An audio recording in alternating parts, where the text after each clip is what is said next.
Que a graça, a paz e o amor de Deus esteja com todos nós nesta hora. Nesse dia festivo, nós queremos destacar as palavras de Hebreus, capítulo 10, os versículos 23 e 24, que diz assim: guardemos firmes a confissão da esperança sem vacilar, pois quem fez a promessa é fiel. Cuidemos também de nos animarmos aos outros no amor e na prática de boas obras. Não deixemos de nos congregar, como é costume de alguns. Pelo contrário, façamos admoestações, ainda mais agora que vocês veem que o dia se aproxima.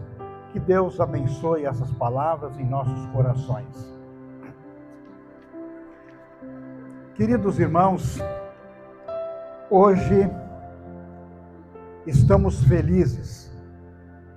Somos uma igreja feliz. Nós temos motivos para sermos felizes, pois são 40 anos de igreja.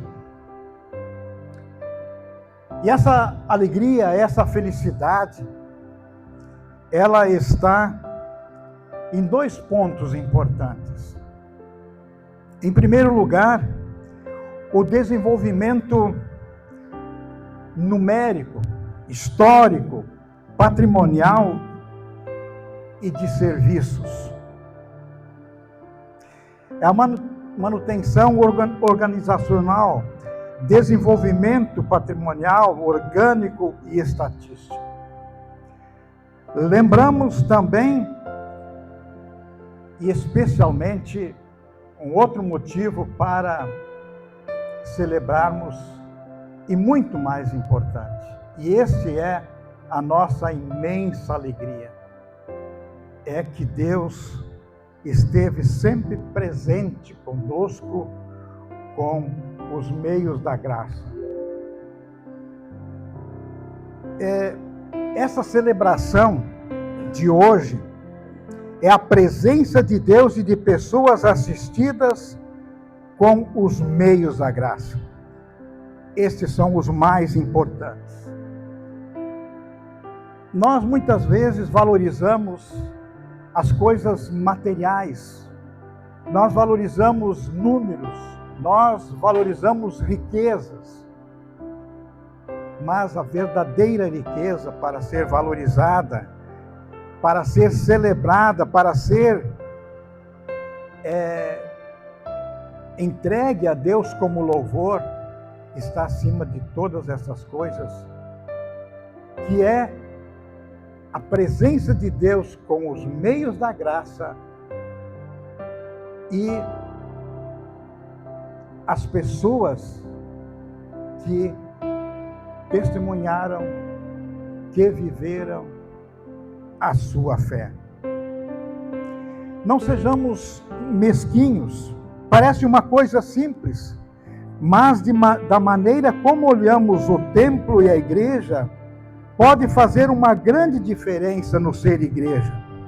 Valorizar sempre a fé das pessoas e não os bens, os objetos e a própria obra. Exemplo que nós podemos é quando nós olhamos para as estatísticas, de olhar somente o número de pessoas, ou as ofertas, ou o que foi realizado de construção, ou de alguma edificação. O importante, e é aí nós como pastores, nós como diretoria, nós como líderes, nós como famílias, devemos olhar para aquilo que a palavra de Deus realiza nos corações e nas atitudes e nas ações das pessoas. Queridos irmãos, Deus cria e mantém a igreja pelos meios da graça. Jesus se fez pessoa para fazer igreja. A igreja é formada por pessoas, criadas e estabelecidas dentro de toda a criação. Pois nós lemos em João capítulo 1, versículo 14, e o Verbo se fez carne e habitou entre nós, e vimos a sua glória como a glória do unigênito Pai, cheio de graça e verdade. Vejam que Jesus, ele se fez pessoa, e como pessoa, ele se revelou. Jesus se fez tudo para salvar pessoas. A única coisa que Jesus não fez foi pecar. Por quê? Porque ele estava cheio de pecado. Porque ele estava carregando todos os nossos pecados, como fala Pedro na primeira carta, capítulo 2. Carregou ele mesmo em seu corpo sobre o madeiro os nossos pecados, para que nós, mortos aos pecados, vivamos para a justiça. Por suas chagas fostes sarados. Jesus, na cruz, é a nossa justiça. A morte de Cristo é a nossa salvação. Cristo nos resgatou da maldição da lei, fazendo Ele próprio maldição em nosso lugar, porque está escrito: maldito todo aquele que for pendurado em madeiro, fala Paulo em Gálatas capítulo 3. Jesus também é amor. Jesus também é vida e é alimento para as pessoas através dos meios da graça. E nós temos a bela mensagem de João 3,16, porque Deus amou o mundo de tal maneira que deu o seu Filho unigênito para que todo aquele que nele crê não pereça, mas tenha a vida eterna. E também é o mesmo João que fala, e o Verbo se fez carne e habitou entre nós, e vimos a sua glória como a glória do unigênito do Pai, cheio de graça e de verdade. Será que nós temos essa visão como Deus tem de olhar para as pessoas, de se preocupar com as pessoas, do que elas estão precisando, do que elas estão necessitando e do que nós podemos oferecer como igreja, dentro da nossa administração, dentro do nosso planejamento? Será que nós pensamos assim também? Muitas vezes a gente quer ver o resultado. Quem sabe hoje, os irmãos gostariam que essa igreja tivesse mais lotada. Quando eu cheguei, eu vi o irmão Lindário trazendo umas cadeiras para completar. Revelou que a expectativa, quem sabe, seria uma igreja com mais participação. E às vezes a gente se preocupa, por quê? Por que as pessoas não estão aqui?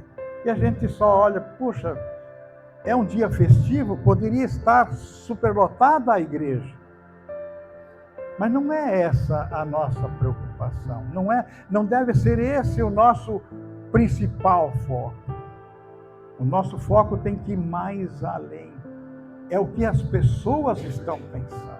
Qual é a atitude das pessoas? O que está faltando na vida das pessoas e o que nós podemos oferecer para que essas pessoas também valorizem os meios da graça, assim como nós também valorizamos.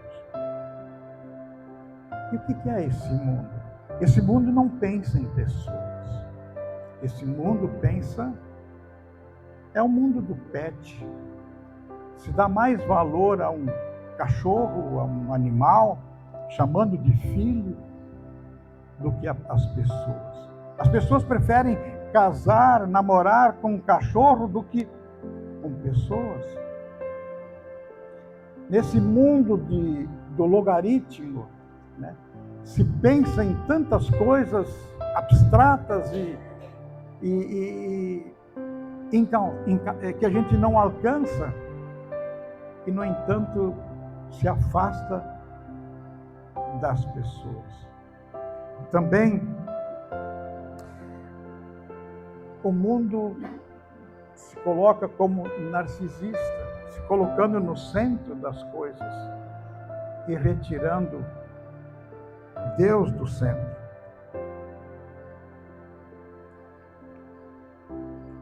O desafio de congregar-se. Eu estava olhando melhor esse texto no original e traduzindo assim ao pé da letra, podemos dizer que não abandonando o reunirmos uns com os outros. É o abandono, é a separação, o desinteresse, é o afastamento da reunião das pessoas. Por que foi dito isso? Havia um motivo para a congregação não se reunir. Naquela época, haviam dois inimigos grandiosos, digamos assim, na igreja cristã, que eram os gentios, que tinham a sua idolatria, mas especialmente os judeus, vingativos, perseguidores, irados, que elegeram os discípulos do caminho como seus principais inimigos. Paulo, extremamente perseguido, e até acabou morto em Roma por causa disso. Esta era a ameaça de quem seguia o caminho, quem se reunia era odiado, era perseguido e era morto. Este era o motivo por que não se congregavam. Era um motivo forte. É arriscar a vida. Eu vou à igreja, eu me reúno com os do caminho para servir ao Senhor, mas eu estou sujeito a ser odiado, a ser perseguido e até morto. Hoje, nós não temos essa perseguição, mas nós temos outras, mais amenas, mais sedutoras, mais leves, mas o desafio de se congregar é o mesmo. Congregar-se é um desafio para a igreja, porque há muitos motivos para que nós deixemos de nos congregar. Mas a palavra de Deus diz: santificarás o dia do descanso. Não há justificativa para não se reunir. E ao se reunir, nós enfrentamos esse desafio que começa dentro de nós. Nós precisamos nos superar, porque nós não estamos motivados para sair do nosso conforto, para sair da nossa tranquilidade e para enfrentar esse privilégio de estar com o nosso Deus e com os meios da graça que Ele nos oferece. Os nossos impedimentos hoje, eles são de ordem social. Muitas vezes é um aniversário, uma festa, ou outro acontecimento. Pode ser também financeiro, muitas vezes, falta de dinheiro para pagar a passagem, o Uber. Às vezes pode ser a insegurança que a gente enfrenta, por exemplo, à noite. Como é que eu vou sair de casa para ir ao culto se a insegurança é muito grande? Se eu tenho que pegar um ônibus numa parada ou alguma coisa assim, semelhante. E também pode ser física, né? Eu posso estar indisposto, eu posso ter alguma enfermidade que me atrapalhe. Mas especialmente é de ordem espiritual. Eu não tenho aquela motivação, ou não estou ouvindo o novo homem, mas atendendo mais o velho. Mas, queridos irmãos, nós estamos nos congregando há 40 anos. Eu somei os dias, dá 14.600 dias de vida cristã. 14.600 dias. E 2.080 domingos de culto. Cada culto levou um tempo para ser preparado, tanto pelo pastor como pela congregação. E isso é serviço. 2.080 momentos de presença com a palavra de Deus. E aí nós vamos somar a celebração da Santa Ceia, junto com muitos cultos, a realização dos batismos. E aí nós vamos somar as reuniões com os confirmandos, com a instrução de adultos, com os estudos bíblicos, com os eventos que foram realizados. E nós vamos ter as visitas pastorais, a escola bíblica, os projetos que já aconteceram e que estão transcorrendo através da congregação. São 40 anos. Mas não é pelos eventos em si, mas é que cada evento que a congregação realizou, ali esteve a palavra de Deus que foi proclamada.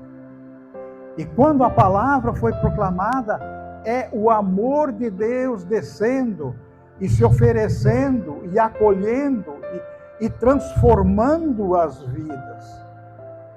Aí que está a grande alegria nossa no dia de hoje, a nossa gratidão e o nosso louvor.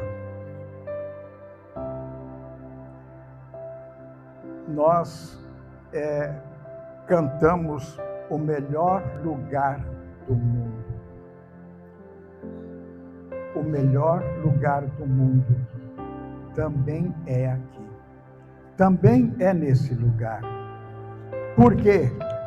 Não porque é uma igreja confortável, mas muito mais porque aqui sempre foi pregada a palavra de Deus. Aqui foi oferecido e se abriram as portas para aquele pecador que necessita do amor de Deus. É aqui, quantas e quantas pessoas que aqui vieram carregadas de pecado, de angústia, de ansiedade. E a igreja pôde oferecer esse conforto, pôde expressar o Evangelho, pôde compartilhar o amor de Deus. Não deixemos de congregar-nos. Essa é uma advertência. É uma advertência para nós. É uma advertência para a nossa reflexão. Será que nós estamos valorizando o suficiente e utilizando esse recurso, essa disponibilidade que nós temos de congregar-nos, de receber essa palavra, de nos fortalecer? Será que nós estamos nos preparando para o nosso futuro, que nós não conhecemos, mas que certamente estamos cada dia desafiados para vencer, para lutar, para testemunhar a nossa fé. Não deixemos de congregar para fortalecer também o nosso irmão. Quando nós nos reunimos, nós nos abastecemos, mas ao mesmo tempo nós abastecemos com motivação, com o exemplo, com o testemunho, os nossos demais irmãos. Eles vejam que eles podem se reunir, que eles encontram aqui aquele companheiro, aquele colega, aquele irmão que também compartilha da sua fé. E também o autor de Hebreus fala uma coisa muito importante. O dia se aproxima. O mundo corre um grande perigo. As pessoas precisam fazer a sua escolha, pois as suas vidas, elas estão nesse jogo, nessa luta, nesse desafio de que aquele dia vai chegar. Como hoje chegou o dia da irmã Valdete partir. Assim também, o dia para todas as pessoas acontecerão. E como é importante esse encontro com Cristo, seja aqui nesse mundo, ou seja na sua vinda, que nós estejamos preparados. E essa é a angústia, essa é o objetivo, e essa é a proposição de Deus na nossa vida, para que nós estejamos preparados, para que nós não percamos o privilégio de estar com Cristo eternamente no céu. Mas também, nós estamos nesta cidade, cheia de moradores, que estão fazendo as escolhas, quem sabe as escolhas erradas, e que ainda precisam ser atingidas. E esta responsabilidade também é nossa. Essa responsabilidade também é de nós falarmos a elas do grande amor que Cristo nos dá. Muitas pessoas já foram integradas nesta congregação e talvez hoje estão na marginalidade, talvez estão perdidas, talvez estão afastadas, talvez até por nossa própria culpa. Mas cabe a nós procurar essas pessoas, não julgá-las, não condená-las, mas assim como Cristo faz amorosamente, procurar essas pessoas e falar do grande amor de Deus. Este é o trabalho da igreja, esta é a vida da igreja, o seu testemunho.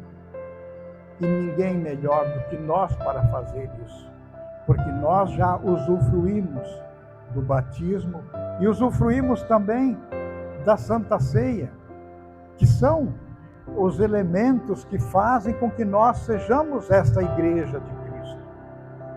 E vejam que tranquilidade, que paz. Eu tive essa experiência com a irmã Valdete algumas vezes, em que ela sabia que um dia mais, um dia menos, estava próximo à sua partida. Viva esse momento em que você sabe que o seu tempo de vida aqui nesse mundo está terminando. E aí você percebe o que é importante, o que é consolador, o que é confortador. E muitas pessoas não têm esse consolo, esse conforto, não têm esta paz. E nós temos, nós conhecemos, nós temos esse recurso para oferecer e dar a tranquilidade, dar a paz para essas pessoas. É por isso que nós estamos aqui. Em primeiro lugar, agradecer por esses fiéis irmãos. Eu lembro do seu Lindário, que foi um dos fundadores aqui desta congregação. Está aqui presente ainda. Hoje nós temos os netos que estão participando. É uma geração que vem do testemunho dos pioneiros. E isto é a igreja. A igreja é o testemunho que passa de geração em geração. E nós temos uma linda história. Nós crescemos nesses 40 anos, mas nós desejamos crescer ainda mais. Desafios existem. E não precisamos estar percorrendo ruas da cidade. Nós vamos encontrar isso no nosso relacionamento, na nossa parentela, nos nossos conhecidos, nos nossos ex-irmãos aqui desta igreja que ainda não fizeram a escolha certa. São desafios em que nós queremos dar uma resposta e dizer a esse Deus: sim, eu quero congregar e quero que mais pessoas congreguem comigo. O autor de Hebreus, ele fala do zelo, este zelo, e nós temos que cuidar. E são 3 zelos importantes que ele menciona aqui. Primeiro, guardar a confissão, ou seja, guardar os meios da graça, que não sejam alterados, mas que sejam ensinados e vividos corretamente. O segundo zelo é cuidar dos irmãos, ter a preocupação com aqueles que não nos acompanham, que não seguem a Jesus o Salvador. Eu tenho percebido em muitas famílias que elas têm assim ignorado ou não dado a devida atenção para familiares que de repente escolhem um outro caminho, um caminho diferente, um caminho poluído, um caminho que não tem e que não ensina e que não vive a pureza da palavra de Deus. E parece que aceita isso com uma normalidade.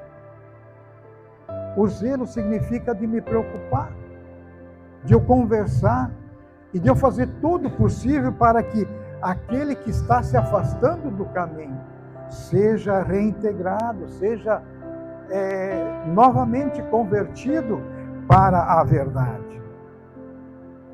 E em terceiro lugar, o outro zelo é o congregar-se. E o congregar-se, das nossas referências luteranas, é o culto. O culto é um grande momento da igreja, porque aqui a gente aprende uma coisa nova no sentido da reflexão, da atualização da mensagem do Evangelho. E isso é muito importante, em que nós renovamos esta fé, nos atualizando no mundo atual, no contexto atual em que nós vivemos. E também este é o melhor lugar para se reunir, porque aqui nós temos o serviço de Deus, a obra de Deus que se realiza em nós, que é através da Santa Ceia, além da palavra de Deus. E são suficientes para nos manter fiéis a Cristo. Queridos irmãos, a vocês que trabalharam, a vocês que estão nesses 40 anos nessa congregação, que Deus seja louvado pela fidelidade de vocês. Ao mesmo tempo que assumamos esse desafio da Igreja de Cristo para olhar para fora, olhar para as pessoas que ainda não se congregam e que seja o motivo do nosso serviço e do nosso testemunho. E que Deus abençoe, todos os líderes desta congregação que têm esta responsabilidade, começando pelo pastor, pela diretoria e por toda a liderança que está unida servindo ao Senhor. Irmãos, não desanime, mesmo quando a gente colhe talvez frutos que a gente acha muito pouco, mas Deus está sempre trabalhando. O importante é que nós continuemos nessa convicção e nesse propósito de semear. A obra é do Senhor, a obra é do Espírito Santo. Que Deus os ilumine, fortaleça e vos preserve nesta fé, hoje e sempre. Amém.